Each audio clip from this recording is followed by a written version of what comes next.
What up YouTube, BonzEye here, back with another reaction video. Today I've got my buddy JT here.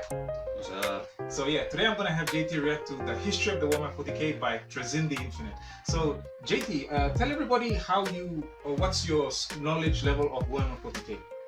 So, I know everything that's basic and more or less surface level, but I do know that there are a few main factions within the 40k universe. Probably the one that everyone knows about. There's of course humans with their god emperor, and then there's Tyranids, an insect-like race that loves devouring other races, pretty much any race really. And then there's orcs, who are dumb but persistent and have a really weird power that is not entirely befitting of them, but works for some reason. And then of course, yes, and then of course there are Necrons, a sort of machine life form from a time long gone. And then the last one I would say would be Beings of the Warp. I say Beings of the Warp because they are, a lot of them, demons of course, but they come in so many shapes and sizes. Alright. So that's a pretty good starting point that JT is starting from. So now the video we're going to be watching is called The History of the Warhammer 40k Universe by Trazyn the Infinite. So Trazyn the Infinite is actually a Necron. And he's been around since obviously since the Necron have been around, and he has his own perspective. So this video is a history of the Warhammer 40k Universe from his perspective as a Necron who's been around since the very ancient days, and he's seen the history 60 million years, and he's gonna basically retell the story of the Warhammer 40k Universe from his perspective. So yeah, it sounds pretty interesting, right? Yeah, I didn't expect that, because in general I thought like Necrons were like the bad guys. So Warhammer 40k, everybody's the bad guy, really. Even the humans have their problems. Yeah. So yeah, obviously you can see this guy. He knows something about Warhammer 40k, but he's still got a lot to learn. So yeah, you're looking forward to learning some deep history on this? Yeah, consider me intrigued now. All right. So yeah, with that, let's get right into the video.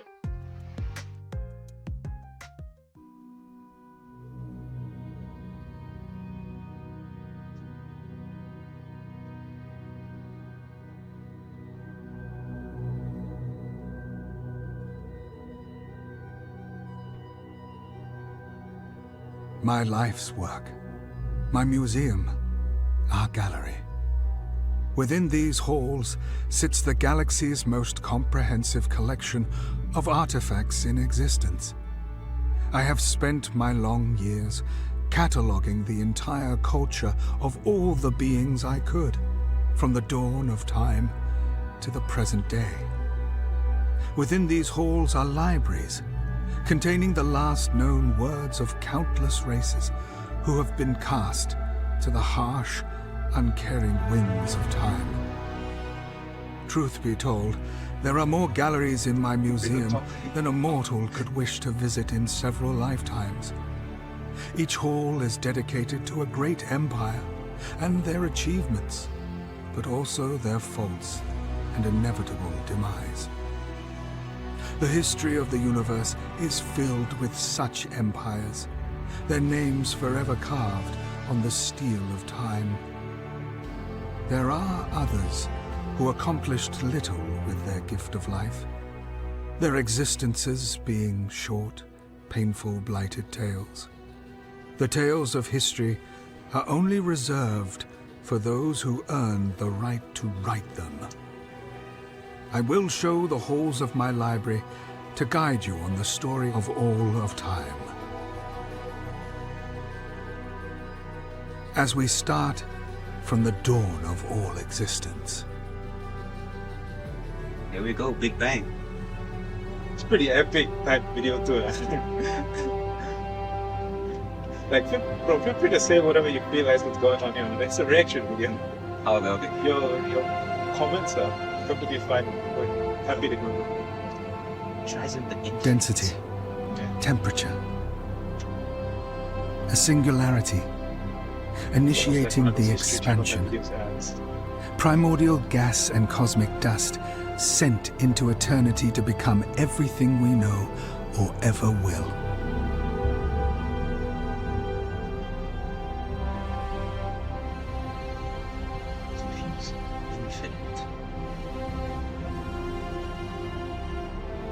I'll be honest, I don't know why it's called Big.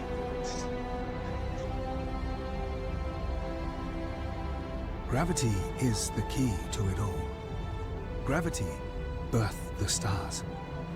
It connects the galaxies, guiding them in motion to their inevitable orbits. That haunting cosmic ballet played out over You'd be infinite forgiven millennia, for thinking this was a sci-fi forever show. churning in the restless flow of time, locked in the embrace of gravitational unity. Vast ages of time pass. Ancient evolution forms in the stars. Gravity guides worlds beyond count into existence. As the stars collapsed and more were driven into the infinite, the impossible happened.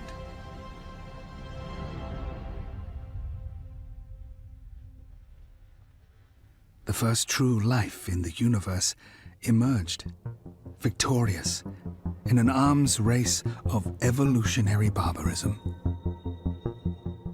I suppose I should introduce the Immaterium, the Sea of Souls, the Ether. It has many names. However, it is generally referred to as the Warp, an alternate dimension that has existed as long as the universe itself, made up of pure psychic energy and raw emotions. The warp is endless, unpredictable, and terribly dangerous to those who cannot harness its power.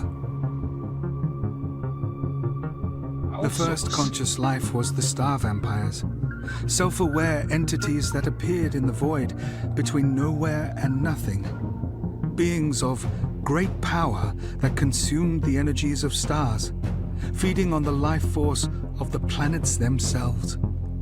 These parasites do not differ from any life in the universe.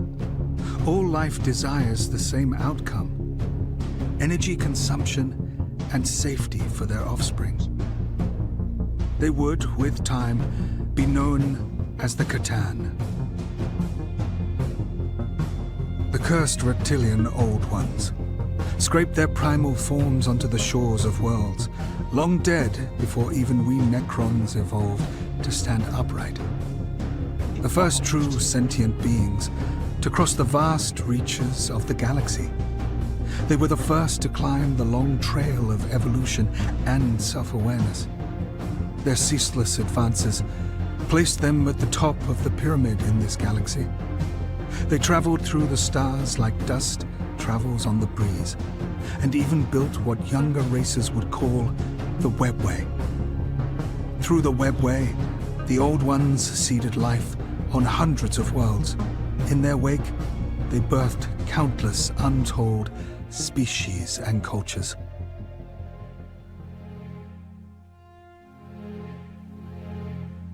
Life was cruel to our species. I need not tell you that.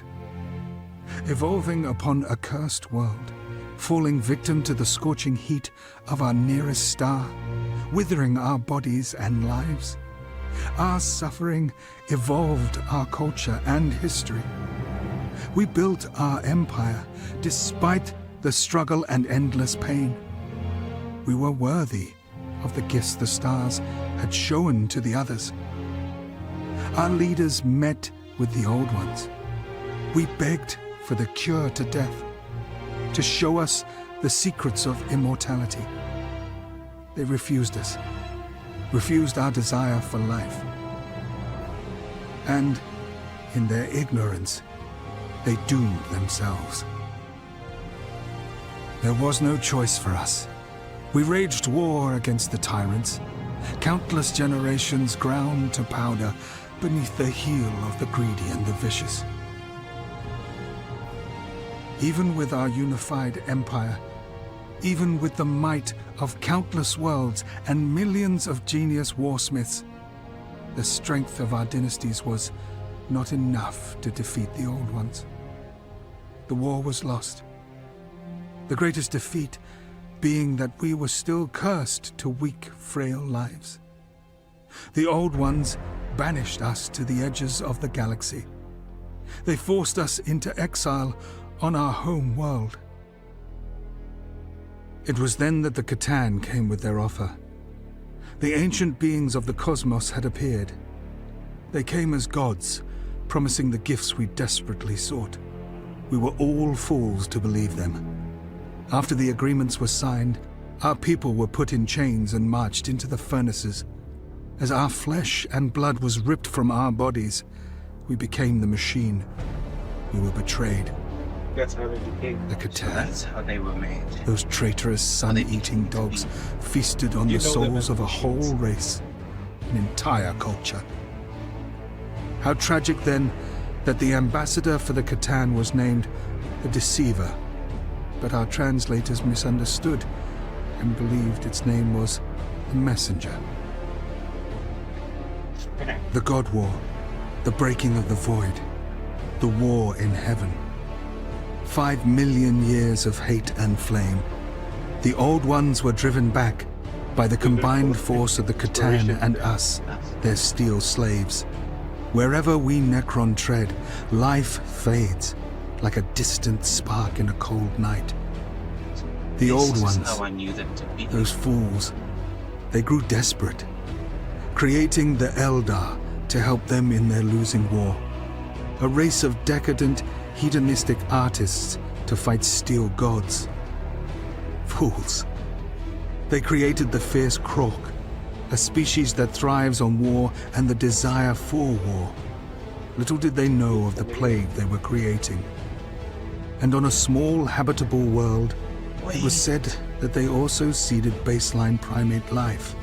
We're talking about As the last defense strongholds are on the verge of collapse, after we have flayed the minds and spirits of countless Old Ones, they formed their last doomed battle line. As the Old Ones were pushed into oblivion, Zarek, the Silent King, led our armies against our slave masters. We turned on the Catan. The Catan were weakened by the war against the Old Ones and the threats of the Eldari and Krok armies. The Catan were shattered, defeated and placed in our stasis chambers, made to watch from containment as the race they sought to enslave freed themselves. The mighty Catan were not much more than prisoners, forced to watch us live on despite their evil desire. Weakened from the wars, we faced the new threats of the multiple upstart races, the Eldari, the Krok, and so many more. The Silent King decided our fate. We were to wait in silence as our armies rebuilt. We need not fear time like our puny carbon-based enemies. It is during this time the Eldari developed their technology at an exponential rate, becoming the dominant force in the universe. It seemed they had advanced their species to immortality, but how long could they sustain their own desires? I admit, I am partial to the Eldari. Their great works are unrivaled. Their ability to will a world into being is haunting. We must speak about the so-called human element, as their empires take up many... all right, JT. So yeah, what did you think about that video intro? Well, first of all, animation-wise, wonderful job. The cinematics for the beginning, they definitely had me at that part right there. It was just captivating. You If I switched was that. at To the be end. honest, I was expecting you to talk more, but like you seemed captivated by the video. Exactly. I mean, if you saw my reaction, I was just entirely absorbed by that entry. It was just that good. Okay, so what are some things that stood out to you in this first part of the intro? Like some interesting, cool things. Okay, so the first one was, I thought like Necrons would have been earlier. No, it was the Catans first. Catan's first. It was Yeah. Catans first, Yeah. and after the Catans were the Old Ones. You didn't even know about the old ones. I didn't even know They're about pretty. the Old They're Ones. pretty important in the story of the 40k movies. The first ones. The first carbon-based lifestyle. The Catans are the first living things, but they're kind of massive elite stars and stuff like that. So Okay. people kind of separate them a bit from the rest of life. Okay. They pretty much consider them like physical gods, the way he said it. Yeah. of the real space, and then after them were the old old ones. ones. The old They were ones are- alien beings. they're like, you know, life as we think of life, you know, life forms as we think of them. But they were Okay. first. And then you have the Necron tier, who were before the Necrons, who are the machines that you know. Okay, so that was the name. The Necron tier, Necron tier.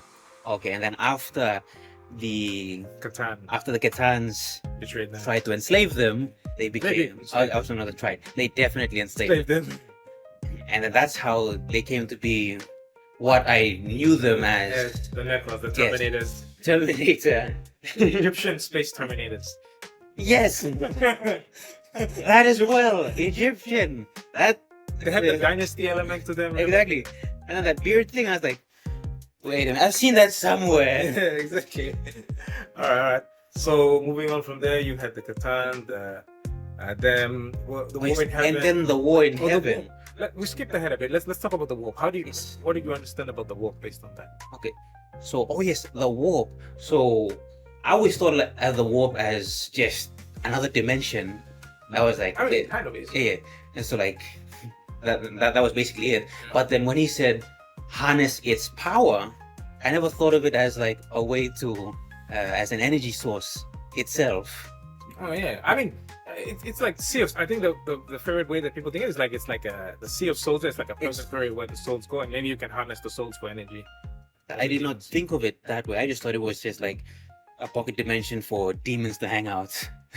I mean, it's a lot more complicated. He'll get into it as we go. Okay. Oh well, actually, they mentioned the War in Heaven, right? Yes, so that war as well. And then, so it was the war between the Necrons and the Catan, is with the old ones. Yeah. And then the Well, old ones.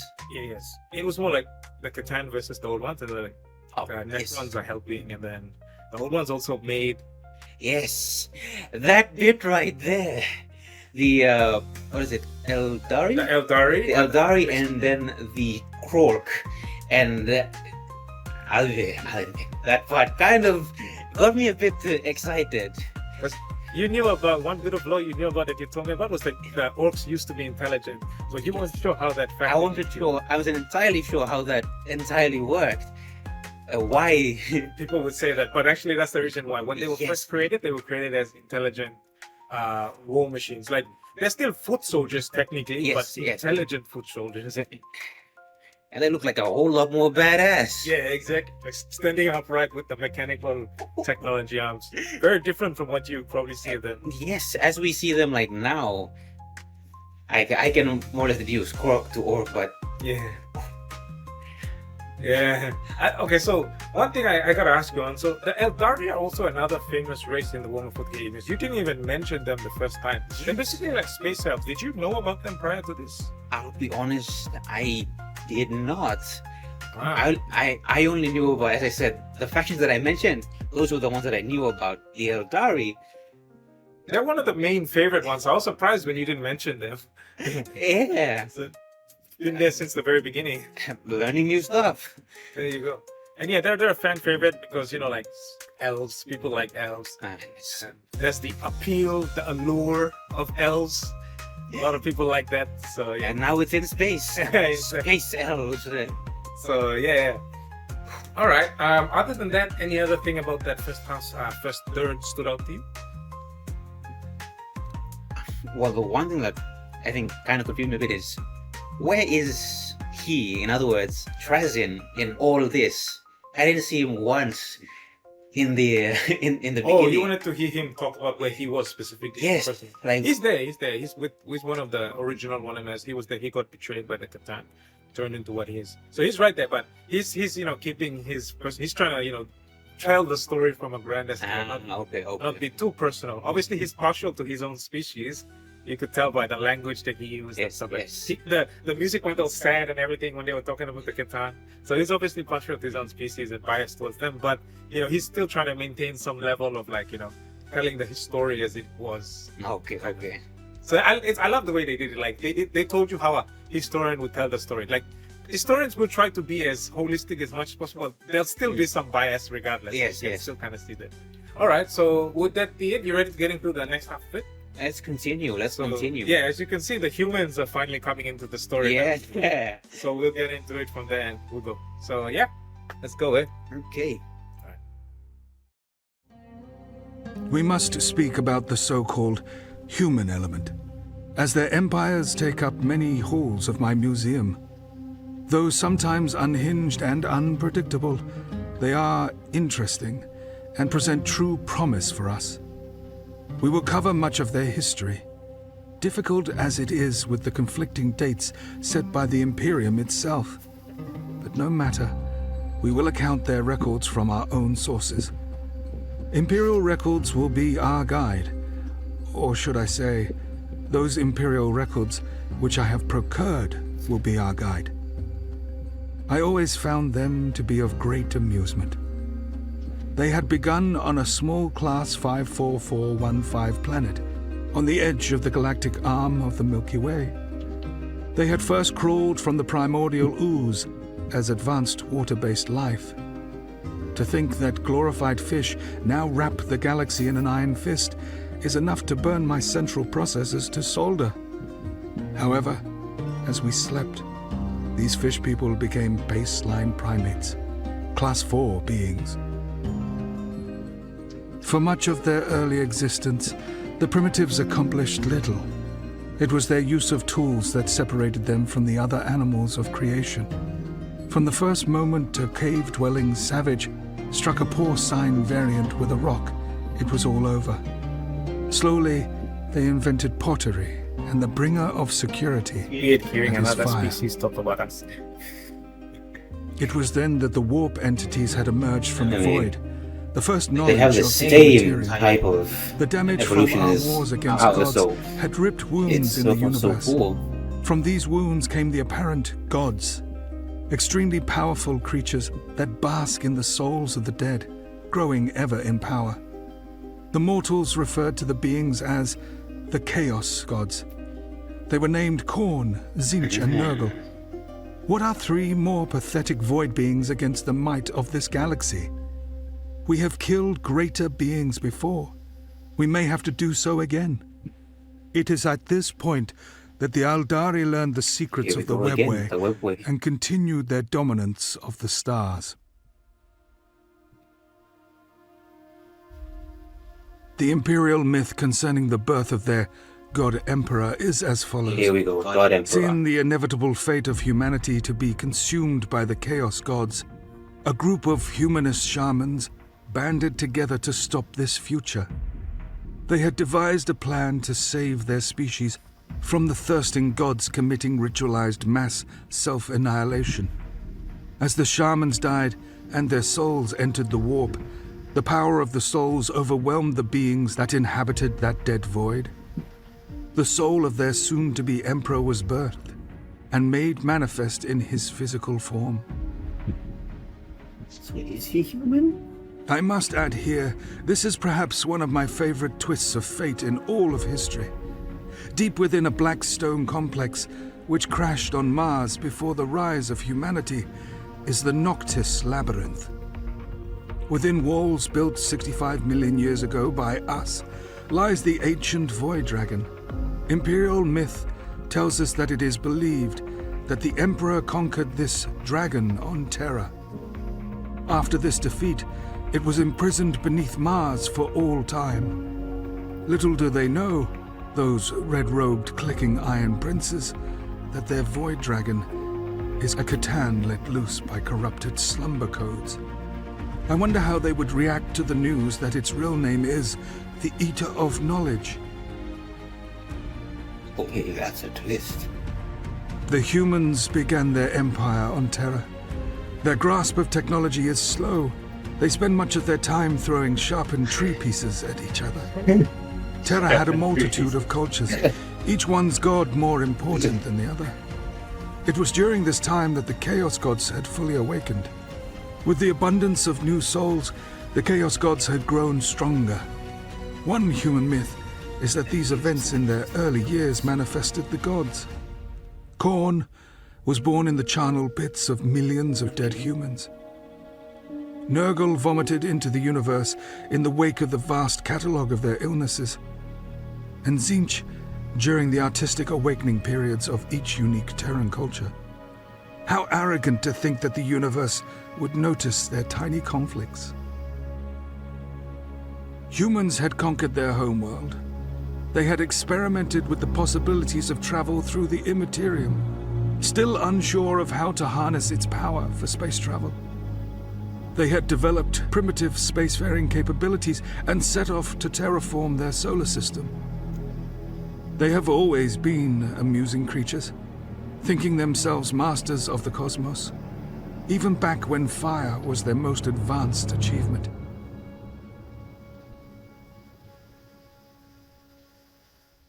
In essence, they are simple jellyfish, a travesty of nerves that stems from an inferior brain, piloting a suit of bone, wrapped in decaying meat. It is their arrogance that I enjoy so much. They were never meant for the stars, yet they do all to conquer each parsec. They fight amongst themselves more than any enemy. Tranquility makes them squirm. They lived for war. The humans built colonies throughout their nearest worlds, a slow process due to their primitive spacecraft. They continue to do what they do best, build and breed.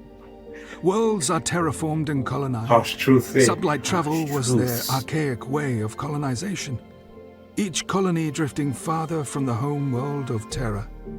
Overexpansion resulted in loss of communication. It was only a matter of time before this formula would collapse into bedlam and chaos. As the years drifted on, countless interstellar empires emerged, trading throughout the galaxies. Most of these supposed empires bore me. They prosper for such short spans of time. One does not even need to remember their futile existence. Like there were so many other species other than humans too. Yeah. The humans Dark furthered Ages their of grasp the on nature, bending any resources they could find to their greed. Colonies stretched into the vast reaches of solar systems, overextending their empire.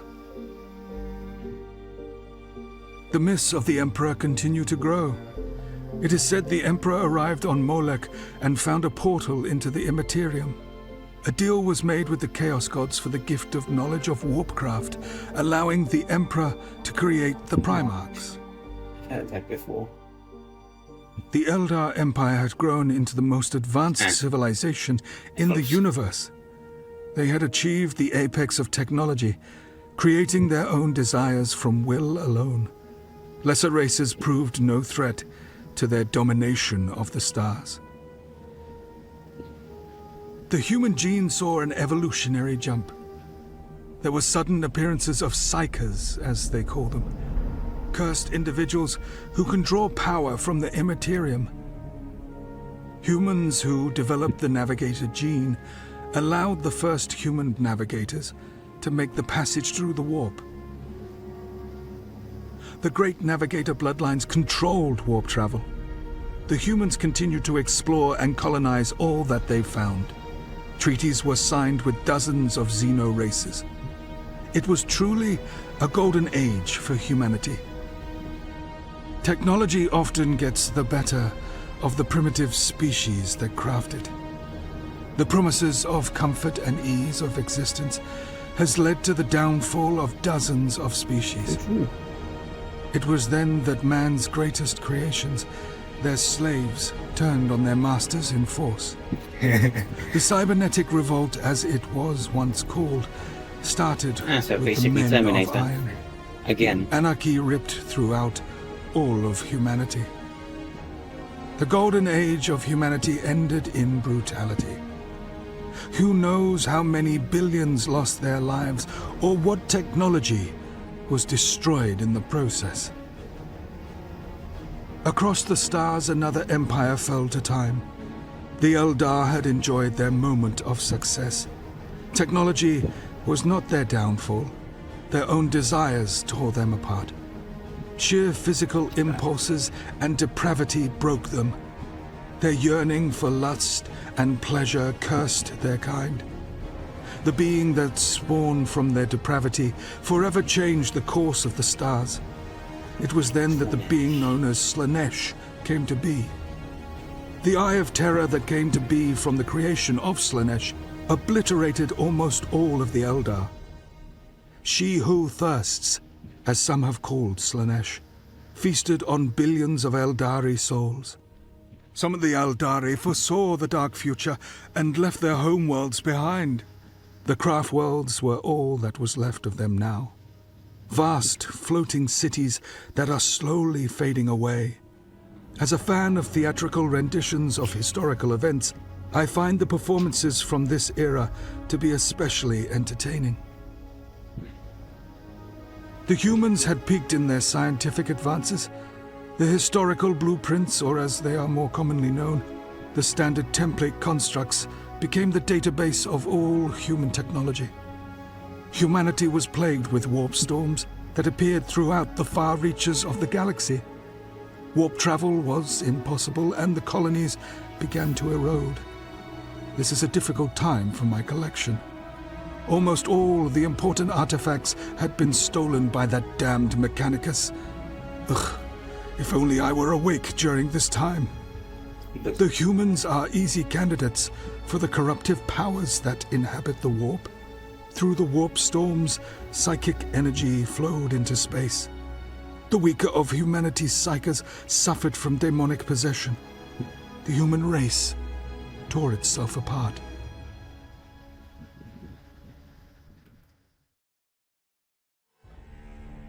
Right. So, yeah, that was basically like the history of the rise of humanity from like the down all the way up. And then they went on to talk about the Eldar as well, who at this time were the dominant power. Yes, yes. So, all in all, what did you think about that section as a whole of history? So the Eldar, we know they are already really powerful. They are more or less at their peak at this point. They are dominant. They have everything they want. They have everything they need. If they don't have it, they can either make it at will. Humans, they are, as he explained, slow, but they are... Definitely he has an interest in them, right? You can see. Yeah, as he said, he finds them amusing. I'm pretty sure if you were a god that lived for eons and you see something like this, and like, let's see where they go from here. Yeah, I think at this time he's still asleep technically with the rest of his piece. It's like he had to like retroactively look back at the histories that they awoken. Because he does mention that something about a timeline that timeline from he had to procure from the Imperium. So I did kind of get that. That means that he wasn't there in that point in time to witness. Yeah. So that was also interesting. Like, his timeline, as well as how is he able to get this much information? Oh, I mean, he can hack the humans. I don't think this guy has got the tech to do that. And he's got some pretty awesome tech himself. Like how he captures entire battlefields and puts them inside. Like he'll basically just like capture a battlefield and then like pause. Everybody's frozen in time, and then gets that and puts that in his collection. So he's got like some massively overpowered tech. This is not someone you wanna fight hands on. Trazyn's pretty OP, and he's actually a fan favorite. That's why people like his. But let's try to go back to some folks. So what are some things that interest you specifically about what did some interesting things that you learned? One of the most interesting things was the God Emperor himself, how he was created. That I did not know. What he gave was the most popular theory. Oh, okay, so the most popular theory. So the shamans all dying, overloading the warp. And then him becoming manifest in physical form. I wouldn't say they overloaded the warp, but they pulled their souls in the warp, and then that combined soul, which is a unification of different people's souls, became the Emperor. That's the theory. That's the theory. The most popular theory.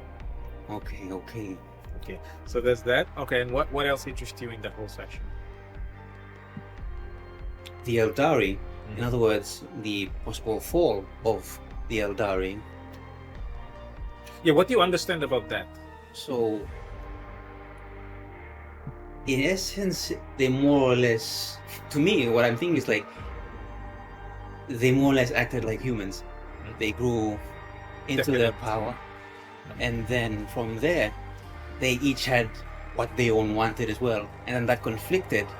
And then much like the humans, fighting amongst themselves, they did the very same thing. They had their own wants, but because not everyone was on board, that happened. So, like how a Chaos God was created, if I remember correctly, what's the other guy's name? Nurgle was more or less plagues, disease. Oh, okay. Well, let me explain it to you. So basically, that whole shit about humans thinking they were responsible for the Chaos God, it's just human propaganda. Humans were not responsible for the Chaos God. Okay. Chaos Gods existed in the war in heaven. That's well, not really at that time. I mean, they probably did exist in some form, but not like they weren't conscious at that time. They only recently started to gain consciousness. But the real cause of them even forming was the war humans. Humans are an insignificant little tiny element, arrogant. Humans had nothing to do with the humans are now that they spread around the the dominant species. Now the humans can say that they have a dominant ripple effect because there's so many humans, more than I think there's more orcs than Warhammers, but humans will be third or fifth or something like that. Okay. But they're up there.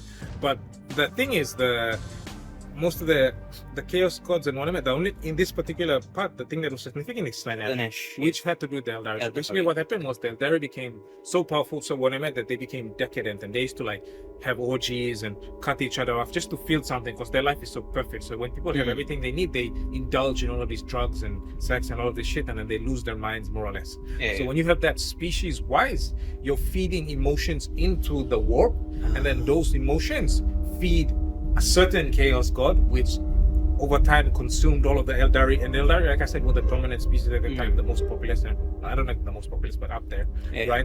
But then when Slanesh came in, Slanesh wiped out 90% of their population, consumed all of their souls, and then burst into existence as this powerful Chaos God and became one of the top 4. Originally, it was just the 3: Nurgle, Tzinch, and Khorne. And then Slanesh came into existence, and then Slanesh is the reason where before Slanesh you had the navigators and the humans who could navigate throughout space and everything peacefully. But when Slanesh came into existence, huge chaos. So now the navigators can't navigate throughout space. And he talked about the war with the machines. The war, yes. That happens, right? And then soon after that happens and the humans are still trying to recover, then the Slanesh is born. And so you have humans still trying to recover, and then their entire interconnected empire goes to shit because they can't space travel now using the warp because the warp has gone to shit because of Slanesh. So right after a war, when they need supplies and shit, they get cut off. So that just completely screws humanity. So they have the war with the machines, they get cut off by Slanesh, and then the demons also start to invade through the cycles. So they just recently went through a war, they get cut off from each other, and then demons start to invade. And so then you have the Dark Age of humanity. Right, that was that one, yes. So it's not just one thing that caused the Dark Age. It was like a bunch of things. The 3 big things I just told you now. So that's what really messed humanity up from the Golden Age. They fell, and then now the Emperor comes along and tries to save the day. And here we are, the Emperor of mankind. So do you see the big picture of how all of these things are together now? See it now. So what do you think about all of that now that you understand it? Well, I can see why Trazyn found the humans amusing for sure now. And just as a story too, I think it's pretty cool. How do you feel about it? Just in general as a story. In general as a story, this is very well put together. The 40k universe in its essence right now, as I'm seeing it, it is... It's very complicated and has lots of... I mean, intricate, I think is the term. Intricate, that's the word. So any last remarks or comments or questions or whatever before we move on? Okay. I think I just want to know what happens next. Now moving on. Yeah, well, we have to move on. All right. Cool. Then let's get into that, Awesome. The Emperor of Mankind began his plans for domination. He began work on creating the gene seeds that would lead to the formation of his 20 sons, or as they are more commonly referred to, Primarchs. Imperial record fails to state exactly how this event occurred. It only states the Primarch embryos were scattered throughout the galaxy. All blame is laid at the feet of the Chaos Gods for this deed. But who can really say? The Emperor set out on his quest to find the missing Primarchs. My sleep was suddenly over. Myself and other High Lords awakened from our slumber. My initial excitement evaporated as the realization of how much time had passed. I had to continue my work. It was my duty to my dynasty to store the relics of our past. Even that miserable little pile of secrets Urakin was awakened. However, this was not our time to reclaim our galaxy. What a time to be awake, to witness this short era of grandeur. This story of this era contains artifacts that are amongst my favorites in all of my museum. The warp storms that plagued mankind for over 5,000 years drifted away. The Emperor of Mankind was known as the greatest psyker in history. He united the people under his rule during the Unification Wars. He made a pact with the cult Mechanicus on Mars. He expanded the human empire while discovering his wayward sons. The blood that was spilled was that of legend. The humans had set to take hold of the galaxy, swallowing everything in their path. Unity was always their strength, yet they denied it at every chance they could. The Emperor was the key to their survival. He colored his legions and sent his sons to fight his wars. I witnessed such glorious battles during this period. So much occurred during these times. So much to record, to document, to preserve. The artifacts from this era are amongst some of my favorites. The Primarchs had been found and sent on their various quests for the Emperor. The Great Crusade had come to an end. Humanity had become the dominant life in the universe. Imperial history recording events during these times had been subverted. So much has been altered to appease the masses, to appease the Inquisition and the religious maniacs. What is known as fact is the Emperor's favorite son, Horus, had betrayed the Emperor. He and half of his brothers rebelled against the Imperium, and I was there to see it play out. The Battle of Istvan III was where the treachery transpired, with blade and firearm. To see the armored warriors battle, brother against brother, it was as beautiful as it was tragic.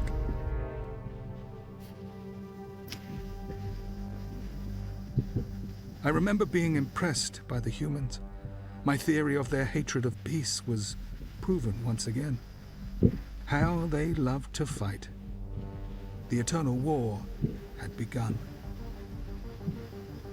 Above Terra, another civil war had already begun brewing. The Mechanicum split into two. The Red Robes believe in a being they named the Omnissiah. Many believe the Emperor was not the true avatar of the machine god. Many believe that the Emperor is, in fact, the Omnissiah made flesh. Machine god. Yeah. An epic battle took place above what the humans had once called the Earth. The traitor sons of the Emperor invaded the They call human it home. Terra now, not Earth. They had come to kill the Emperor and take control of the Imperium. This was a staggering battle for beings such as humans. The final battle occurred between Horus and the Emperor after millions were killed by their blood brothers. The final blows were landed by the Emperor and his favorite son Horus. A clash that left the Emperor fatally wounded. It is a shame what happened.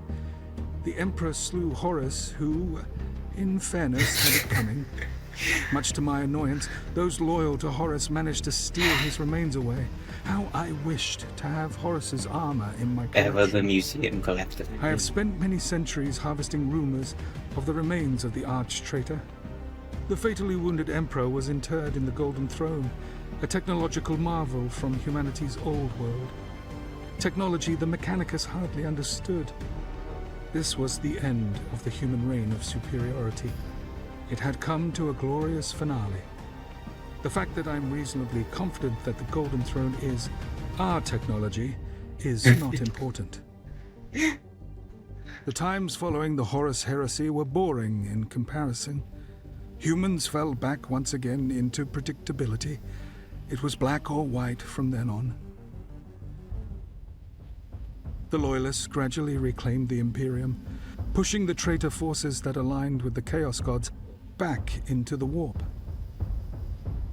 The 9 Loyalist Space Marine legions are divided and began their own quests throughout the galaxy. The humans desperately wanted their place at the top. As they struggled, other races grew in strength across the galaxy. The Drukhari had formed back when Slaanesh the Depraved was birthed. They saw the event as inevitable and accepted their evolutionary destiny. They are a brutal race, arrogant, hedonist, and vile for the sake of nefariousness. There were none in the galaxy who rivaled their cruelty.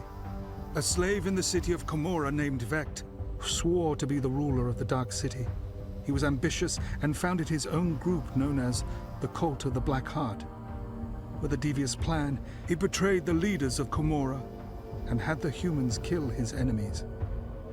With the leaders weakened, Vect took power and led the Dark Eldar.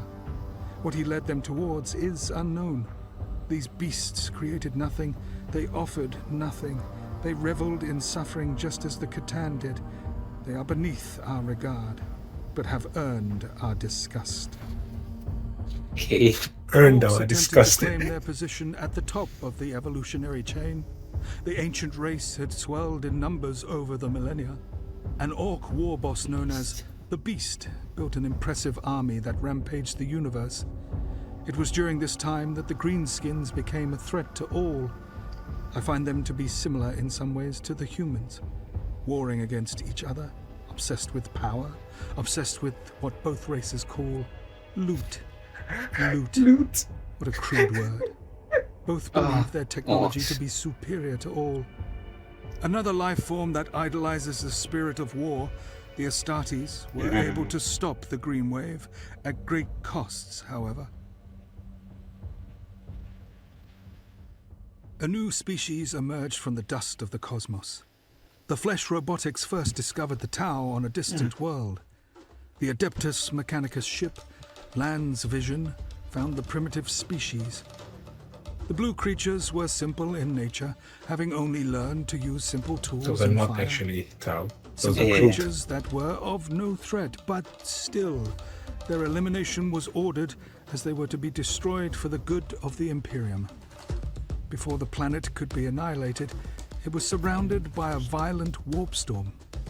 The wars soon to take place changed the fate of their world. The Imperium abandoned their plans for colonization and left the species to their fate. I am sure the Imperium uses this story to drive their agendas. The Tau were able to unite under one banner. They claimed to stand for the cause of the greater good, a seemingly effective form of governance. As the centuries passed, the Tau built their empire, diving into different castes. You may encounter them. They will speak of all these castes, bar one, the Ethereals. These ruling beings are conveniently forgotten about in the Tau propaganda. These faceless elites are the true ruling class of the Tau. The Fire caste are the fist used to quell rebellion. The Earth caste show off their medical capabilities to lowly serfs. The Air caste blockade worlds and offer free transports. And of course, the Water caste, those silver-tongued diplomats. They promise so much to anyone with the oral receptors to hear. These upstart fledgling fools must learn to tread carefully. They do not have the ability to confront the Imperium that they berate. Only Father Time will tell whether these masters of masquerade will live or die. Another rise in power for the awful Orcs. Centuries of crusading had weakened the Imperium. Humanity teetered on the verge of collapse. The Orc invasions were relentless. Even worse, the more the Orcs suffered, the more they grew. Countless star systems fell to the Green Wave. It is their chaotic nature that holds them back from remaining atop their evolutionary chain. A culture predicated on the desire to be bigger and stronger than the rest can only go so far without true governance. Even with their simplicity, the damage they caused almost destroyed the humans. It was not our time to rise. Our armies were set to awake at a later date. However, our tomb worlds were invaded by the Adeptus Mechanicus on their quest to find the lost standard template constructs. They discovered our tomb worlds. Their curiosity and their degradation of the slumber protocols led to countless members of our race awakening. 65 million years of slumber. It was our time to rule the galaxy once more, to reclaim what we had died for. Our metallic bodies regenerated. Our weaponry was to mortals what the storm was to the stone. More of our tombs were awakened. Our armies began their conquest. The Silent King took back his rightful seat on the throne. It is our time once again. How the humans love to hold their martyrs up for all to see. No single world is a greater martyr than Cadia. In truth, I had believed the Terran method of time recording, BC, stood for before Cadia. They speak of this planet so often during battle. It was a world of much importance to the Imperium, and to be frank, the galaxy. The fall of Cadia is a loss. It was a weapon designed to remove the warp from our reality. Its loss must be lamented.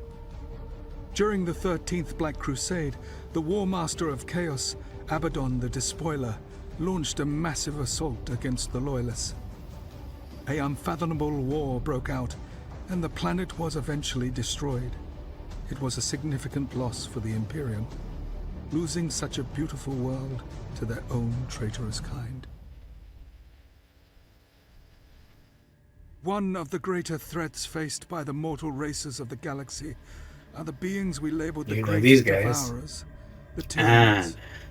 The humans named them the Tyranids after their attack and consumption of Tyrant Primus.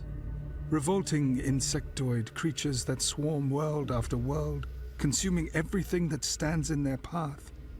All life is consumed by these creatures, consumed, studied, and improved on.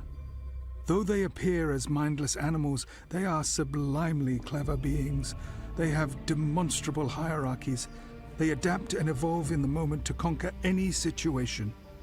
Little is known of their history. There are no records of them before the Great Sleep. They appeared from the deepest reaches of space. The humans first discovered the creatures in the eastern fringes.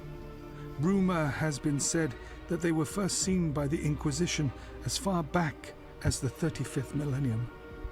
Speculation and rumors, of course, but I still enjoy this discord. It is said that they have begun to surround our galaxy, ready to unleash their own conquest, after being drawn by the Emperor's light within the void. I cannot say if this is true or not. Others believe they are being pushed back, chased into our regions of space. All of this poses a great question. Are these beasts coming to this galaxy after having consumed everything they could in their own?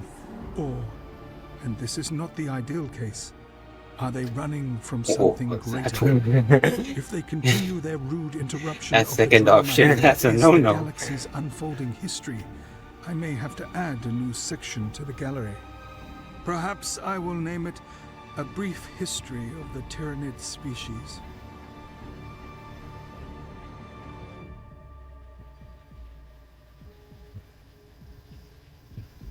The universe is at unrest. The rapidly growing threats to the galaxies have increased as the weak find power. All of us are grasping for our rightful place on the throne of the universe. All empires rise and fall. It is the destiny of all life to fade away. Life is a struggle for all who have fought to survive. Even the smallest of life forms face this turmoil. The weak become dust in the infinite darkness, never to be remembered. To rank which species stand at the top would be irrelevant in the current turmoil. They all cling to their spot, each battle and war gaining favor, or falling to the side to rise again. The great empires of the past have all earned their place in my halls. They each have a place in the history of the galaxy. the future of the universe will continue. Others will try to gain their spot, as did all the great empires of the past. It is a pitiful attempt. All life will wither and die. There is only one race that will succeed them all. We are immortal. We have learned from our mistake. We will rule our galaxy once again. But humanity, in its rapidly breeding expansion, has offered us what we never thought possible. A means to return to the flesh times. We are the infinite.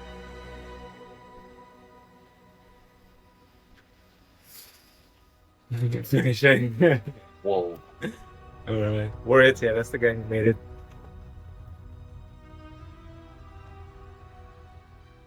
Okay, bro. So yeah, that brings us to the end of this video. What do you think about the video? Just like, what's your feeling right now? What are you feeling after watching all of that? General feeling. I am a bit conflicted. Conflicted? How? I mean, as per every other thing that I have watched, I've always like painted the Necrons as the bad guys. Oh. Yes. Really? Like, in all honesty, yes. Like, of course, like there were the humans, and there were a few of the atrocities, especially after what Horus did, and like there were the orcs, and of course the Tyranids. Tyranids always they were always a mission, but they were always bad to me. But the Necrons in question, especially through what's the guy's name? Trazyn? Trazyn. Yeah, Trazyn's name. Trazyn's narration. I can't help but feel that I do kind of see where they are coming from. Okay. Yeah. I'm wondering that. So like so basically what you probably, was it through a game or something that you, how did you first encounter 40K again? So it was actually a movie. That movie, right? Yes, it was a movie about the Ultramarines in particular, and how there was like a small scout mission, and then when they went to the scout mission, their captain was actually killed, and then I don't know how to say possessed, but he more or less took on the skin of the captain. Or flesh, one of the Necrons, was it one of the No, Necrons? not the Necrons, it was actually a demon. A demon, oh. Yeah. I mean, I'm just asking specifically about how you got that negative perception of the Necrons. Okay, so for the Necrons in particular was there was this one YouTube, I don't know if it was a short film or a long film, but it was in one of the shorter films where they were trying to free this particular planet, and then I think the Necrons were there. And then just to fight with the Necrons. Yeah, just to fight with the Necrons, and I was like, oh, these might be the bad guys, because humans. So I guess you've only really watched like a few Yes. aspects of the videos, and so you just like the first thing that you saw as the bad guys, you thought they were the bad guys. Yes, that is basically what I thought. Okay. But as I said, after watching this thing, It's a lot more complicated. There's a lot more. yes, like back to Catan, the old ones, and then the countless other species before them, and like amongst them. And then how they were kind of tricked into a war that they most likely would have gotten into eventually, but didn't want to in I that. mean, they did want to fight the old ones, Yes. but then like the Catan just made it worse and wanted to genocide the old ones. I guess the Necrons, at least according to the story here, wanted some way to cure their cancers and all of that, Yes. which they couldn't quite figure out on their own. And I guess as well, like, as they said, they came from a cursed world Yeah. where they were being, they could live, sure, but they were also being killed by the nearest sun. Yeah, I mean, yeah, it's like the way he presented definitely gets you to sympathize with them. So that's the Necron. This last section definitely covered like the last phase, like when the Emperor rises. Yes. And he goes, right. Along So- with those 20 Primarchs. Yeah, And but then which led... so the 20 Primarchs, do you know what they're? They're like the Emperor's. What do you the know? Emperor's, so what I kind of get from that right now is, as he says, they were like the Emperor's sons, but they were also what I kind of think now is like the beginnings for each of the chapters. Yes.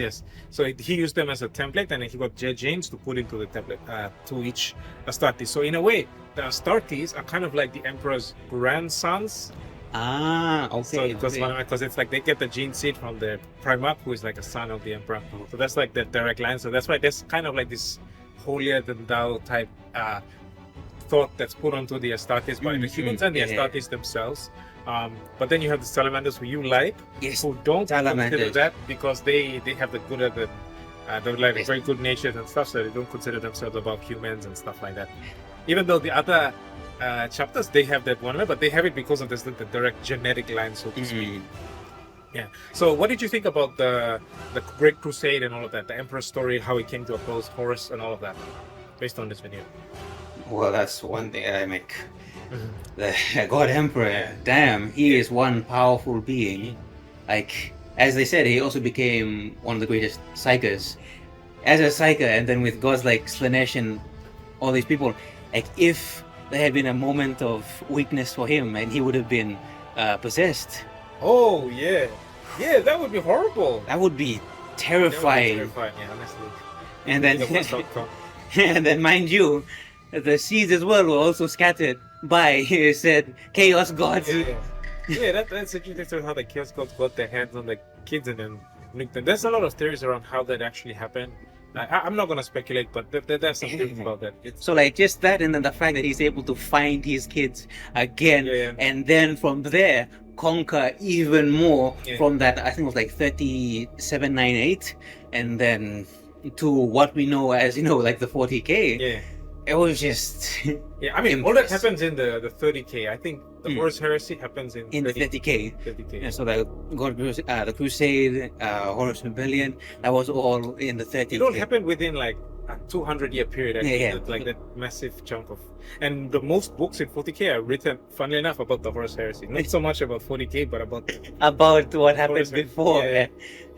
Because it's pretty interesting, because that's when you had like the height of the Imperium under the Empire. You had the golden age of humanity, Yes. so way long. way before. But then like you also had another second golden age under And the then Emperor. the dark, there was like the dark technology age, and then after that, I think it must have been like more than Another 10,000. another 10,000 years. Yeah. And then Emperor came. Emperor came, Yeah. and he popped out, and then Like he was always there since the very beginning, in Yes. 1,000 years or so, but he didn't need to do anything. And then he could only really rise up. So remember how Slanesh blocked off the travel? So when he reconquers Earth, and first he was just on Earth, reconquers Earth, around that time, coincidentally, or maybe not coincidentally, he probably knew it was going to happen. That's when the storms died down. Yes. Then he could start to reconquer and do the Great Crusade. and like as much as like that is impressive, I still can't get over that Horus Rebellion, because like one descendant, and then at the same time he more or less rivaled the power of He's dead. his dad. Yeah. Well, only because he got the 4 Chaos Gods fueling him. Which tells you how powerful the Emperor is, to he needed those. Yes.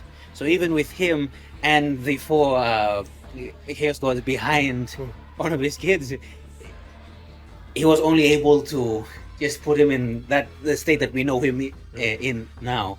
And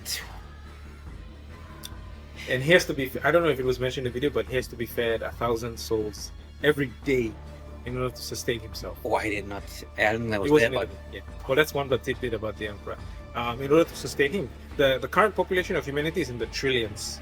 So in the yes, trillions. yes. So that's why, like, psychers are like, only like 0.1% of the population. But Yes. if you stretch that up over trillions, Mm. that means that there's billions upon billions of psychers. Mm. So you can afford to throw 1,000 of them at the Emperor every single day. it's like that. It's like, so apart from Psychers, is the Navigator bloodline still there? They are still there, yes. They're kind of like a different thing. They also use the warp one, but specifically just to navigate. Okay. They're separate. I was kind of worried that, like, after Slanesh, the bloodline in particular might have been compromised. Slanesh only has a thing for the Eldari. I mean, he obviously Slanesh will take humans too, but specifically likes the Eldari. Because the Eldari are way more emotional and way more psychically attuned than humans as a species. Yeah. So, yeah, that's why I said for them to think the Emperor is a freak of nature shows you how powerful he is. Yeah. Okay, so that's just the Emperor and the one I meant. Other than that, some other things that happened. You had the orcs re-emerge. At one point, one of them. So basically, the theory behind the orcs is that the more dangerous the enemy, the more they evolve to match them. Yes. When they evolve to match them, it's like it's not necessarily evolving, but it's like they're re-evolving to their previous state, which is crocs. So that they talked about the beast in there.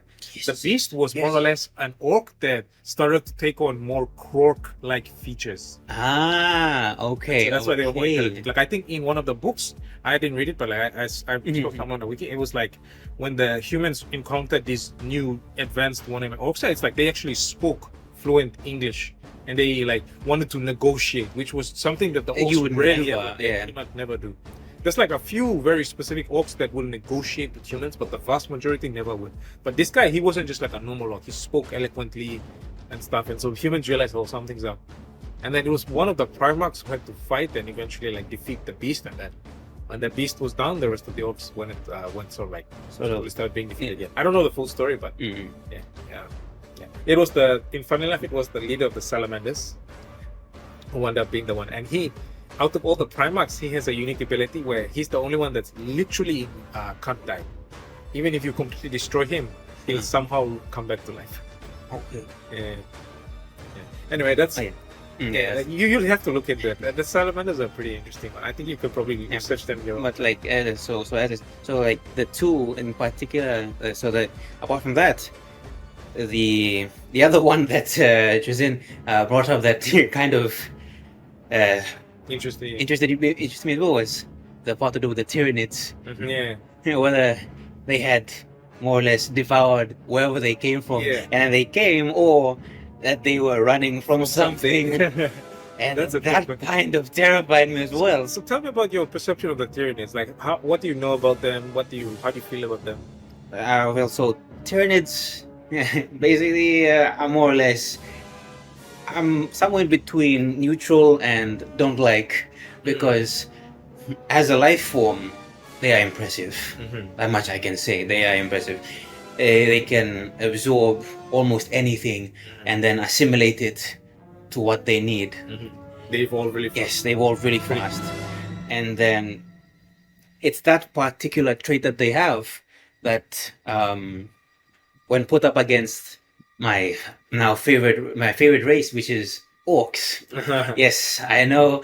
I am an orc fan. That's so yes, because like they both more or less evolve at almost the same rate, and then like, they're chaotic. Yes, they're chaotic. They can make anything happen around them. They can, whatever they believe comes to reality. Yeah, I'll say that. So. If there's a war between there is a war between there is a war. Okay. Going right now. Okay, so what I'm thinking is that in between these two, eventually one of them will have to give. Yeah. And whichever one gives, the one that comes out on top will most likely be the dominant species. Yeah. Actually, bro, that's a completely true thing that I don't know. How did you know about that? Did you read that somewhere, or did you come to that conclusion on your own independently? I'm more or less thinking, because I know what the Tyranids do. So you literally just thinking of that. Yes. So, bro, that's an actual storyline that's happening right now. So that's like that's what I'm thinking. I'm like, I know that because as an orc fan, I know what they can do.